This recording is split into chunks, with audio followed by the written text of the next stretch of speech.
Hi hello అండి అందరికీ నమస్కారం అండి ఫ్రెండ్స్ ఇప్పుడు అందిన వార్త ఈపీఎఫ్ఓ పెన్షనర్లకు దీపావళి కానుకగా ప్రకటించిన 8 రాష్ట్రాలు అంటూ ఇప్పుడిప్పుడే ఈపీఎఫ్ఓ ఉద్యోగ పెన్షనర్లకు సంబంధించిన మరొక ముఖ్యమైన ఇన్ఫర్మేషన్ అయితే రావడం జరిగిందండి.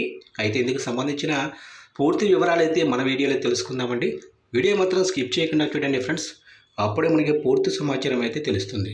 లేట్ చేయకుండా వివరాల్లోకి వెళ్ళిపోదాము.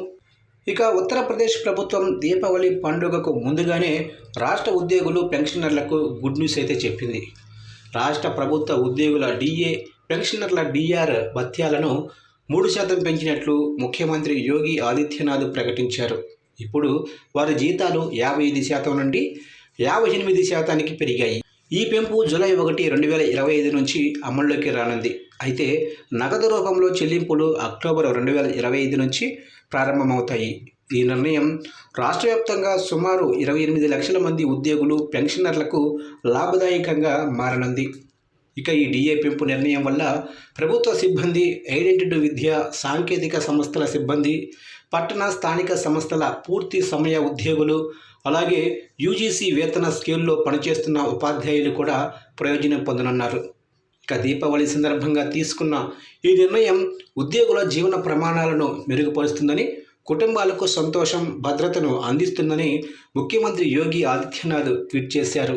ఇక దీపావళి సందర్భంగా ఉద్యోగుల ఇళ్లలో సంతోష దీపాలు వెలిగేలా ఈ నిర్ణయం తీసుకున్నాయని ఆయన పేర్కొన్నారు. ఇక రాష్ట్ర ప్రభుత్వం తెలిపిన వివరాల ప్రకారం ఈ డిఏ పెంపు నిర్ణయంతో మార్చి 2026 నాటికి మొత్తం 1960 కోట్ల అదనపు ఆర్థిక భారం ప్రభుత్వంపై పడనుంది. ఇందులో నవంబర్ 2025లో 775 కోట్ల నగదు చెల్లింపులు, పాత పెన్షన్ పథకం కింద ఉన్న ఉద్యోగుల జీపీఎఫ్ ఖాతాల్లో 185 కోట్ల జమ చేయటం, అలాగే జూలై నుండి సెప్టెంబర్ 2025 వరకు బకాయిల చెల్లింపుల కోసం 550 కోట్లకు పైగా ఖర్చు అవుతుందని లెక్కలు చెబుతున్నాయి. ఇక ఇటీవల కేంద్ర ప్రభుత్వం కూడా తన ఉద్యోగులు పెన్షనర్లకు డిఏ, డిఆర్ భత్యాలలో 3% పెంపు ప్రకటించింది. దాంతో మొత్తం రేటు 55% నుంచి 58% పెరిగింది. ఇక ఉత్తరప్రదేశ్ ప్రభుత్వం తీసుకున్న ఈ నిర్ణయం అదే దిశలో మరో పెద్ద ఉపశమనంగా పరిగణిస్తున్నారు.